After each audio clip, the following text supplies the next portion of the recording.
PM Modi बहुत ही बुरे फंस गए।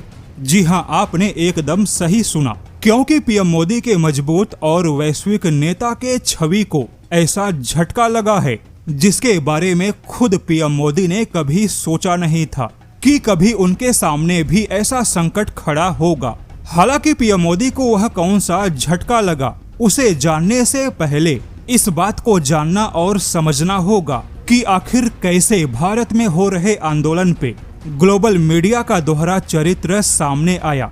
ऐसा दोहरा चरित्र जिसके बाद यकीन मानिए आपको बहुत ही ज्यादा आश्चर्य होगा कि भारत के नेता ही नहीं बल्कि ग्लोबल मीडिया और यूनाइटेड नेशन के अलावा मुस्लिम देशों का पूरा संगठन ही भारत को आंदोलन के नाम पर बांटना चाहता है। जैसा कि इस समय पूरे भारत में आरक्षण हटाओ या आरक्षण में सुधार के अलावा यूजीसी रोल बैक जैसे हाईलाइट के साथ में आंदोलन हो रहे हैं, लेकिन आपको जानकर आश्चर्य होगा भारत में यूजीसी रोल बैक का जो आंदोलन है उसे ना तो भारत के किसी विपक्ष ने महत्व दिया, ना ही ग्लोबल मीडिया से कोई कवरेज मिला।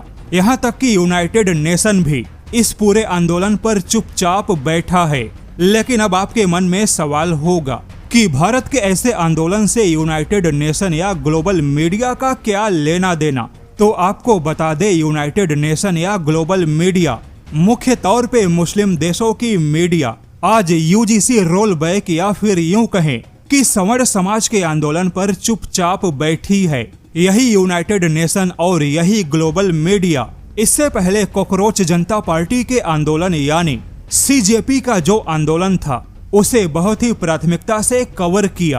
अरब देशों की मीडिया ने उस आंदोलन को अपनी मुख्य हेडलाइन बनाया। यहाँ तक कि सीजेपी के सभी आंदोलन को ग्लोबल मीडिया ने युवाओं का आंदोलन बताया। बात यूनाइटेड नेशन तक पहुँच गई। यहाँ तक कि जिन मुस्लिम देशों ने पीएम मोदी को अपने देश का सर्वोच्च सम्मान दिया था, उन देशों की मीडिया ने जमकर पीएम मोदी को टारगेट किया। अरब देशों की मीडिया ने लिखा कि भारत में हो रहा आंदोलन इस बात का सबूत है कि पीएम मोदी की लोकप्रियता खत्म हो गई।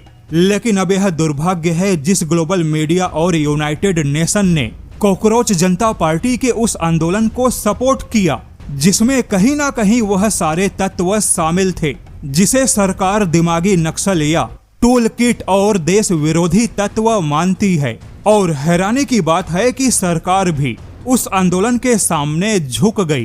किंतु आज यूजीसी रोल बैक का जो आंदोलन हो रहा है उस आंदोलन को ना तो विपक्ष का कोई सपोर्ट मिला, ना ही ग्लोबल मीडिया और अरब देशों की मीडिया ने प्राथमिकता दी, ना ही यूनाइटेड नेशन ने कोई टिप्पणी की। ऐसे में यह काफी आश्चर्य की बात है, सीजेपी के जिस आंदोलन को ग्लोबल मीडिया से लेकर यूनाइटेड नेशन ने सपोर्ट किया, उसी भारत में यूजीसी रोल बैक के आंदोलन को किसी भी ग्लोबल मीडिया ने कोई महत्व नहीं दिया। और अब सवाल है कि क्या पीएम मोदी कॉकरोच जनता पार्टी के सामने इसलिए झुक गए क्योंकि उस आंदोलन से पीएम मोदी के ग्लोबल छवि को नुकसान हो रहा था, जबकि यूजीसी रोल बैक जैसे आंदोलन में ना तो विपक्ष का कोई दबाव है, ना ही ग्लोबल मीडिया में कोई खबर है।